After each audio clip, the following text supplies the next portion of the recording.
video today. I'm in the truck and I'm heading up to a few towns north of me today. Looking at a new toy, maybe, for the property. Been on the trail for a little while looking for some sort of golf cart for the property. And now, if you watch the channel, you know I have a Commander side-by-side, and why do you really need a golf cart? Well, we've been looking at one for family and friends who come over if they want to go on the trails and take a buzz around the property. A portion of our trails are golf cart accessible. So it's been on my mind for a little while. I've been doing a lot of research on Marketplace, and I stumbled across one that's not too far from home, and the price is close to where I want it to be. It's not the number I want, but so we're going to head up there. This is my second time taking a look at it. I stopped a couple days ago, and I was passing through a message to the gentleman on Marketplace. He was available that day. It worked out quite well. Was there for about a half hour. Went over the cart with him, did for a little test drive, and then just sat on it for a couple days to think about it. Did some more research. Really took a massive deep dive into the world of like golf carts, modifications you can do on them, and there's a lot to that I never knew much about. From engine, change the motors out in electric, to batteries, to lift kits. I mean, there's a whole world of these things. But the one that we're looking at is a 36-volt electric E-Z-GO golf cart. He says it was a 1991, I believe, the model year. I'll confirm that today. I'll throw some pictures in here from his posting, and then from pictures that I took on my first trip up there. It's in a little bit of a rough shape. It was a camp cart. He has a campground and a camper, and that's what he was using to buzz around the campground. So it needs a little bit of love, as you can tell. But cosmetics, I'm not super worried about. Paint, spray paint, a little bit of Bondo. There's so many aftermarket websites out there now for different parts of carts you can get. And honestly, the pricing on a lot of the stuff isn't very expensive. I think the biggest thing I looked at price-wise was a new motor, electric motor, and this one runs and drives. It's not like it's a paperweight. It runs and drives. But if I want to upgrade it to flip it or just make it better for the property, the biggest is a motor, and then if I want to change the lithium batteries. Now, I will do a quick shout out here to a channel that I like to watch, and I encourage you guys to watch as well. Spicer Designs over there. He does a great job with excavator videos, tractor videos. He also has an electric golf cart that he picked up a little while ago and did a lithium battery swap to the golf cart. So I recommend you guys go check the video out. At the time, he has 2 videos out on that right now, kind of the initial one and then a deep dive into the battery change, which is something I may potentially do if I like this cart and if it sticks around at the homestead. So we're probably half hour away, a little less. Go up there and take a peek at it and see if we can come to some agreement, some deal. If we don't, we don't. If we do, great. We'll see what we got, so tag along.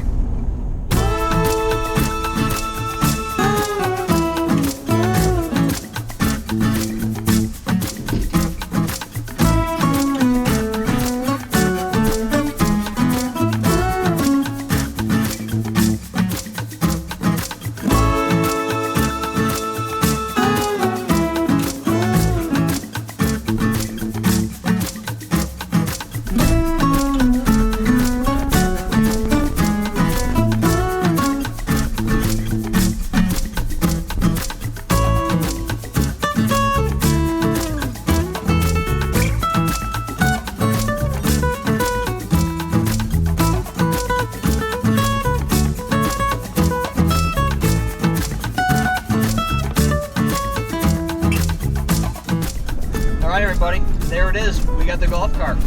Settled on $1,200. I think that's a very fair price. That's good. He originally wanted $1,600, so I got him down $400.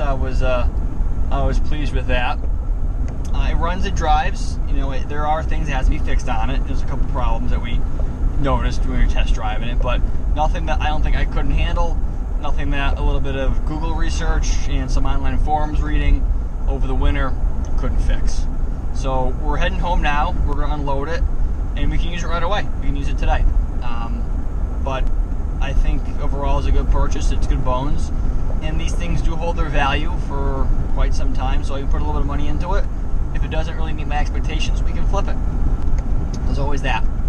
So overall, I'm happy. So we'll get it home, unload it, and we'll show what we got.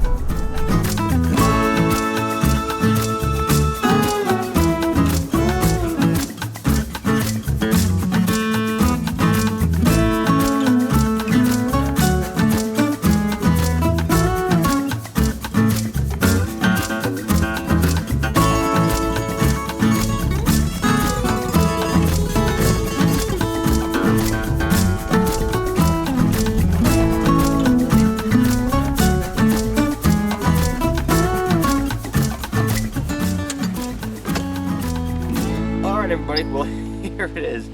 We got it home finally. This is our E-Z-GO golf cart we picked up.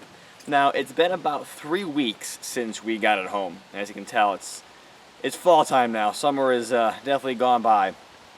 And we got it home, like I said, about 3 weeks ago, and I really haven't touched it since. I had to work that day, and then we were on vacation for a week and a half. Came back, and more projects got in the way. So I really haven't touched this. This is my second time driving this thing. First time me getting it off the back of my truck was the first time I drove it.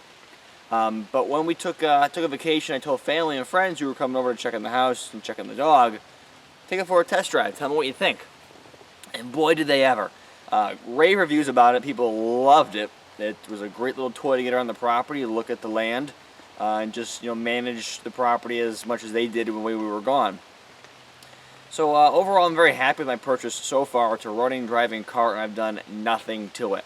I have a lot of work I want to do to it, but right now it is September, so it is maintenance month here on the property, and I have oil changes I gotta get done. I gotta get equipment ready for the winter time. So my list of things to do this month is quite full already. So this is gonna take a bit of a back burner for now. But with that being said, so a lot of stuff I want to do on this car, like the engine upgrade, maybe a battery upgrade. There's a lot of things I like to do and get this thing in more tip-top shape. Before $1,100 bucks, $1,200 bucks, I forget what I paid for it. It was worth the investment in my eyes. So this is an E-Z-GO Marathon 1990 36-volt electric golf cart. Now they made the Marathons between the late 80s, I think, to 94. So there's quite a bit of parts out there for them you can find. This is electric. They did make gas. And why I went electric over gas was just parts availability and ease of maintenance. Because a gas engine that's that old, 30 plus years old, if they stopped making them in 94, they're going to have more problems, I would think, in finding reliable parts or repairing parts in the golf cart. Electric golf cart is a little bit simpler. It may not look as simple, but it is just a battery, a motor, a controller, a solenoid, and then your forward and reverse selector with wires in between. Not super difficult to figure out. I was able to look at a schematic online and kind of make sense of it all. So the replacement parts for this aren't wicked expensive. The motor is probably the most expensive part if you want to replace that, but everything else is in the $100 range. The motor could be up to $1,000 bucks, depending what motor you get. But overall, I think it's a good investment. We have a lot of work to do on it. This will become another project on the channel. I'm down this other project rabbit hole now. But in due time, there'll be plenty more videos on this coming out. And if you guys have one at home, let me know in the comments. What do you think about it? What problems do you have with it? What do you like about it? What have you done to it to upgrade it? This is pretty original, I think, for 1990. So there are things I want to do to it. All in due time, though. So that's it for today's video, folks. I appreciate everybody watching. Please like and subscribe. Keep a heads up for more content coming out about the golf cart, about the property, tractors, lawnmowers, stuff like that. So that's all for today, folks. I appreciate everybody watching, and I'll catch you in the next one. Take care, everybody.